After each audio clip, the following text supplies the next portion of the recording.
This October, we finished reading this book and this book, The Surrounded by Idiots and The Read People Like a Book.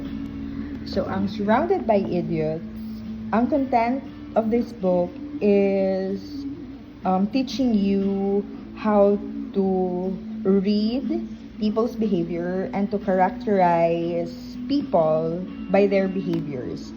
So if your job or if your work is more likely to be dealing with people, this book is good for you. So ang author categorizes people by colors. Like for example, ang red people are more likely to be aggressive, ambitious. Ang red individuals are like they are likely to be bossy. Ang yellow individuals, talkative, enthusiastic, creative, social. Among the four, ang yellow individuals are more likely to be the friendliest. They are outgoing. Parang they wanted to make friends. They are friends of everybody. Ang green people, patient, relaxed. They are neutral people. Parang ang green people will always have a decision nga, what is your decision will be my decision. What makes you happy, it will make me happy. More ang green kind of people. Ang blue people naman, they are likely to be systematic, distant, correct. Parang, if these people, the red people, yellow people, and the green people will have a common opinion for a certain idea, ang blue people will always fight for that opinion.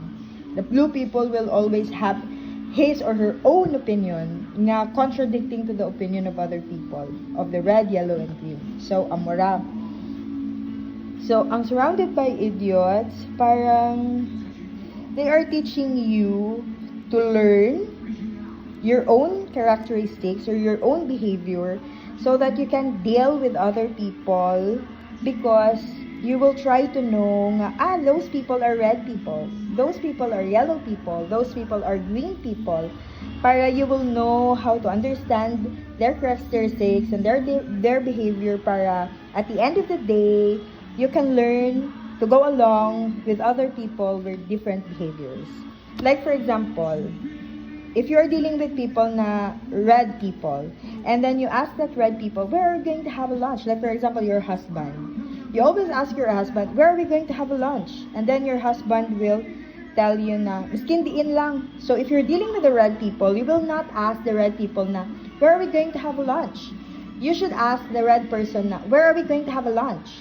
Sa McDonald's or sa Jollibee? Like that. You always have to give that person an option para nga your day will be smooth sailing. Mora, Surrounded by Idiots. Tapos, ang Read People Like a Book naman, this book is teaching you how to read people's mind. This book is teaching you how to detect lies sa mga people, sa mga tao. If your job naman is like my job, na you profiling people, it will help you a lot to determine if that person is telling you the truth or not, according to their body languages, according to how they speak, according to how they carry their tone of voice when talking to you. Amora, Read People Like a Book. Parang, if you are profiling people, tapos pamangkuton mo, or the easiest way na lang is, when you think that person is lying, how will you tell that that person is lying? So this book will teach you how. But the author reminds us na the first impression will not be always correct, because you need to have a lot of more evidences to tell that people is lying or that person is lying para hindi man ta mag-judge early. Okay? Bongga. So, if you are planning to read this book, Read People Like a Book, you should read this first para you have a lot of references on how to deal with people or with persons who has a different behaviors and characteristics. Tapos, this book will teach you how to not judge people in your first meeting, or will help you not judge people according to the first impression na imo ginto group. So now we are choosing what book to read next among these unread books.